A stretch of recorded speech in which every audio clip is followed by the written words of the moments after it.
COVID hit, it turned my whole life upside down. When I started to see a lot of COVID deaths, it made my fears worse. It spiraled me into life-changing panic attacks. It got to a point where my panic disorder made me a prisoner in my own home. Are your parents a trigger? Yes. Your dad, you live with her, right? Yes. And y'all don't live in a rambling home where you can kind of get off and have your own space. You're in a small one-bedroom apartment. Studio. There's no doors. There is no bedroom. No. Okay, so you're in a kind of box. Yes. Although you love and care about each other, it can get really small.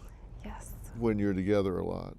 And you provide for her behaviorally, financially, you kind of do everything for her, right? Yes, I do. It's getting a little better. When we first started, I was driving to her doctors, doing all the cooking, cleaning. She couldn't even get out of the apartment because she was just terrified of going out of the apartment. So we've been able to get her out of the apartment, go to the grocery store. She's even gone a few times by herself, and we're kind of just testing that and see how the anxiety and panic is doing on that kind of thing. Right. But otherwise, yeah, we're together 24/7, and her mom comes down once a month, and I'll stay there for a few days while mom's down here, and then we just reverse it back.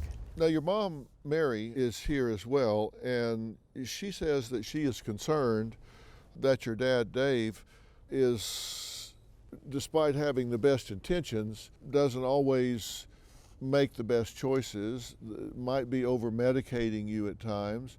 In one instance, accidentally really over-medicated you. Mama. There's hope. I want you to take a deep breath, all right? We need to take a deep breath until we can... Life has been a nightmare for Esther. Esther's father and I have been struggling to take care of her. Dave has more power because he's there, but he's not always making the best decisions for Esther. It's killing me. It's killing my brain. Esther could wake up shaking and going into a panic attack, saying, I'm dying, I can't do this, and he'll say, oh, here we go again.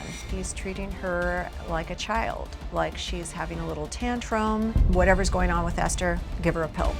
One time, Esther was having nightmares, night terrors, and Dave and I were talking on the phone, and he was going to give her more of one of her medications. All Dad wanted to do was just give me more of the Klonopin.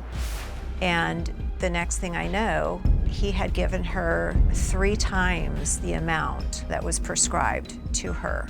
He threatened me if I don't take this medicine that he's going to take me back to the emergency room. And he knows my biggest fear is going back there. Esther called me beside herself. She was shaking. She could barely talk. And she told me that her father wasn't going to put up with another night of lost sleep. So I took it because what else am I about to do? Even though Esther survived that night, she could have died. Mary, good to meet you. Good to meet you too. Thanks for being here. You became concerned when he accidentally over-medicated her. Yes. We're just trying to go off of what the doctor was recommending as needed. And so when she was having panic attacks, wanted to give her a little bit more of the medicine to be able to help her cope with what she was going through. Again, I'm not in the medical field, and I had no clue what we were doing. And down the road, I mean, there's gonna be times where you just kind of run out of patience, you just don't know what to do, and I said, that's the frustrating part. Well, you just said something interesting. You said, I don't have any medical training and I didn't know anything about it, but I just on my own decided to triple her anti-anxiety agents? Not triple, Well, you went from 15 to 45. Well, I think we did that just one time, I think it was. She was really out of control, so we thought, well, maybe we'll just go up a little bit, see if that will help a little bit. I was just at a loss, how to help my daughter, how to do anything just to make her so that she is able to. Yeah, I don't question your intention, trust me, either of you. I think you're extremely well-intentioned, but I would encourage you not to manipulate medications without consulting your physician. Do you have a story or a question for me? Click the link in the description and tell me what in the world is going on.